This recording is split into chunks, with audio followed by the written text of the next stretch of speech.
The live TV, सच सबसे आगे। नमस्कार, द लाइव टीवी आप देख रहे हैं, आपके साथ मैं हूं आदित्य कुमार। एडीआर की रिपोर्ट से चौंकाने वाला खुलासा हुआ है और वो खुलासा यह बताने के लिए काफी है कि लोकसभा चुनाव फेयर तरीके से नहीं हुआ है।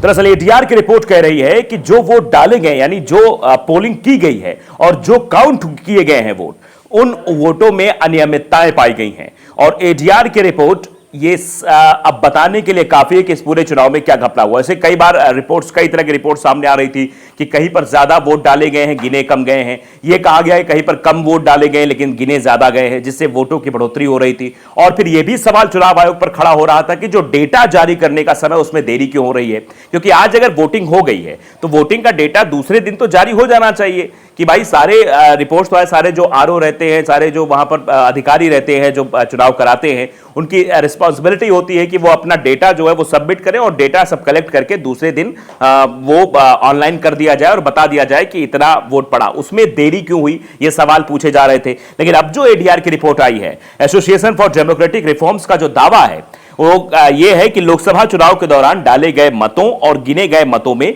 अनियमितताएं हैं। संस्था के मुताबिक ये अनियमितताएं कुल 538 सीटों पर पाई गई हैं। आप बताइए जरा, 538 सीटों पर यह अनियमितताएं हैं। और इस रिपोर्ट के बाद से ही अब भारतीय जनता पार्टी के नेताओं के कान खड़े हो गए हैं। उनको यह लगने लगा है कहीं हमारी द्वारा की गई कुछ ऐसी चीजें हैं जो स्पष्ट रूप से सामने आने लगी हैं। यह डर का माहौल भी बनता हुआ दिखाई दे रहा है। लोकसभा चुनाव में नहीं हुई इतने लाख वोटों की गिनती, इस संस्था के दावे पर बवाल लगभग तय।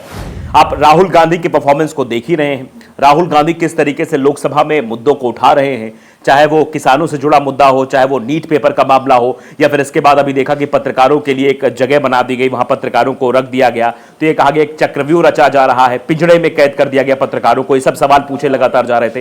तो ये अपने आप में बड़ी बात है कि आखिरकार इस तरीके से पत्रकारों कैद करने का मसला हो तब राहुल गांधी खड़े हो जाते हैं, किसानों से मिलने का मसला हो, किसानों से बातचीत का मसला हो तब राहुल गांधी खड़े हो जाते हैं और लोकसभा स्पीकर से डायरेक्ट इस बात को कहते हैं कि आखिरकार आप किसान मुझसे मिलने आए थे, आपने मिलने नहीं दिया, किसानों के साथ मैंने मीटिंग में बाइट दी तो आपके इलेक्शन का उल्लंघन हुआ। तो ओवरऑल अगर बात करें तो राहुल गांधी का परफॉर्मेंस और राहुल गांधी जिस लहजे के साथ लोकसभा प्रतिपक्ष की जिम्मेदारी निभा रहे हैं, नेता प्रतिपक्ष की, वो बताने के लिए काफी है कि एडीआर का जो मसला आया है एंड वो अपने आप में बताने के लिए काफी है कि अब राहुल गांधी सदन में इस मुद्दे को, इस मसले को जोर शोर से उठाएंगे। और चुनाव आयोग पर एक बड़ा सवाल भी, सवालिया निशान खड़ा हो गया कि आखिरकार इतनी बड़ी गड़बड़ी कैसे हुई है।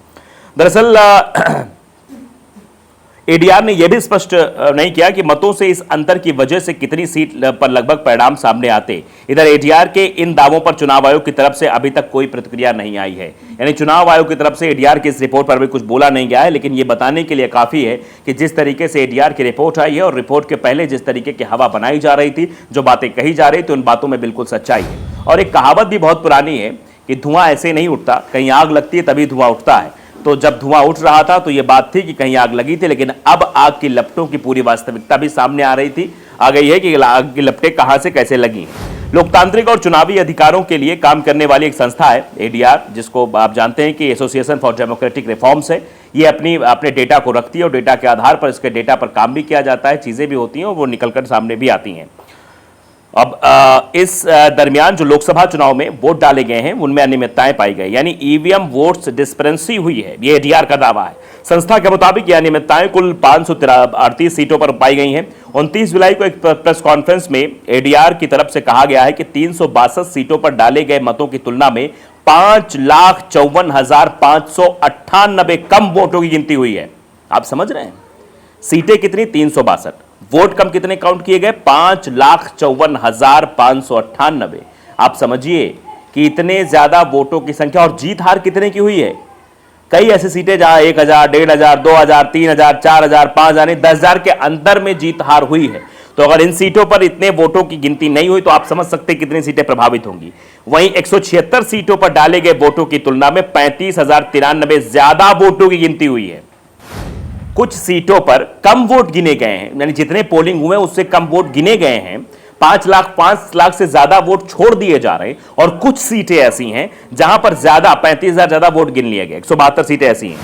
अब एडीआर ने अपने प्रेस कॉन्फ्रेंस में क्या कहा, यह भी जरा समझने वाली बात है। एडीआर के फाउंडर जगदीप झोकर ने इस प्रेस कॉन्फ्रेंस के दौरान कहा इसके अलावा उन्होंने कहा कि इसके अलावा अंतिम मतदान प्रतिशत से जुड़ा डेटा जारी करने में हुई अत्यधिक देरी, निर्वाचन क्षेत्र और मतदान केंद्र से जुड़ा डेटा उपलब्ध न होने और इस बात की अस्पष्टता की क्या चुनाव नतीजे आखिर में मिलान किए गए, इन आंकड़ों के आधार पर घोषित किए गए, इन सभी पहलुओं ने चुनाव परिणामों की सत्यता के बारे में संदेह पैदा कर दिया है। ये बात एडीआर ने अपने प्रेस कॉन्फ्रेंस के दरमियान कही थी। यानी चुनाव के जो नतीजे आए हैं वो स्पष्ट नहीं कहे जा सकते या फिर ये फेयर एंड नहीं कहे जा सकते। जिस फेयर इलेक्शन की बात लगातार विपक्ष कर रहा था, लगातार ये आवाज उठा रहा था और उस समय लगातार विपक्ष की तरफ से ये भी आरोप लगाए जा रहे थे कि हमारी पार्टी के लोगों को दबाव में रखा जा रहा है और बाकी लोगों को जो है ऐसे ही मतलब हवा कर दिया जा रहा है। आप जान रहे हैं कि मेरठ में कैसे चुनाव की आचार संहिता का उल्लंघन किया जा रहा था, कई जगहों पर ऐसा था और वोटिंग के दरमियान भी चीजें थी। हालांकि एडीआर ने यह अभी स्पष्ट नहीं किया है कि कितने मतों के अंतर की वजह से कितनी सीट पर परिणाम उलट हो सकते थे, यानी अलग अलग आ सकते थे।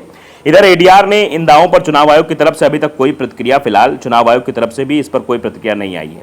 एडीआर ने रिपोर्ट में कहा है कि चुनाव आयोग मतगणना पर अंतिम और प्रामाणिक डेटा जारी करने से पहले चुनाव परिणाम घोषित करने, ईवीएम में डाले गए मतों और गिने गए मतों में अंतर, मत प्रतिशत में वृद्धि, डाले गए मतों के आंकड़े संख्या में न देने, डाले गए मतों के आंकड़े जारी करने में अनुचित देरी और अपनी वेबसाइट से कुछ डेटा को हटाने का कोई उचित स्पष्टीकरण देने में अब तक विफल रहा है।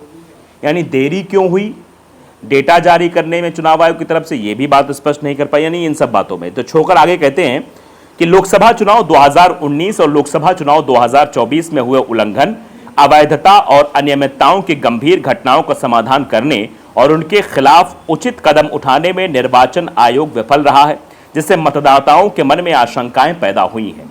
इन आशंकाओं का गंभीरता से समाधान किया जाना चाहिए और उन्हें दूर किया जाना चाहिए। अब इन आशंकाओं को तभी दूर किया जा सकता है जब चुनाव आयोग सामने आए और इन बातों पर अपना स्पष्टीकरण दे कि आखिरकार ये डेटा कैसे गलत हुआ और इससे किनको नुकसान हो सकता था। वहां पर ये तो अलग से चुनाव कराया जाए या उन परिणामों को भी बदला जाए, तभी ये स्पष्ट हो सकता है। रिपोर्ट में भी कहा गया कि आम चुनाव 2024 के परिणामों में 538 संसदीय क्षेत्रों में डाले गए गिने गए मतों में काफी विसंगतियां सामने आई हैं। अमरेली, अतिंगल, लक्षद्वीप और दादरा नगर हवेली एवं दमन द्वीप को छोड़कर वहीं सूरत संसदीय सीट पर कोई मुकाबला था ही नहीं। आप जानते थे कि वहां पर्चा वापस ले लिया गया, इसलिए 538 सदस्य सीट यानी कि कुल 5,89,691 मतों की विसंगति है। एक स्वतंत्र पत्रकार हैं पूनम अग्रवाल, उन्होंने प्रेस कॉन्फ्रेंस में कहा कि डाले गए मतों और गिने गए मतों के आंकड़ों का विश्लेषण करने पर उन्हें भी बिल्कुल यही परिणाम मिला। पीटीआई की एक रिपोर्ट भी आई थी, उसके मुताबिक 17वें आम चुनाव के दौरान चुनाव के पहले 6 चरणों के लिए वोटर टर्नआउट ऐप जो है उस पर मतदाताओं की सही संख्या प्रदर्शित की गई थी।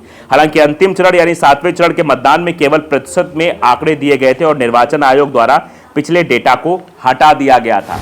तो आखिरकार क्या इन सब चीजों के पीछे चुनाव आयोग की अहम भूमिका रही और चुनाव आयोग ने अपनी भूमिका निभाते हुए चुनाव कुछ लोगों को जिताया है? इसके पीछे क्या कुछ है, अब यह मसला धीरे धीरे सामने आएगा और चुनाव आयोग को इस पर स्पष्टीकरण देना पड़ेगा, नहीं तो लोगों को फिर चुनाव आयोग पर भरोसा नहीं रह जाएगा। द लाइव टीवी को अगर आपने सब्सक्राइब नहीं किया जरूर करिए, बेल आइकन दबाइए ताकि सच खबर आप तक पहुंचती रहे। नमस्कार। द लाइव टीवी, सच सबसे आगे।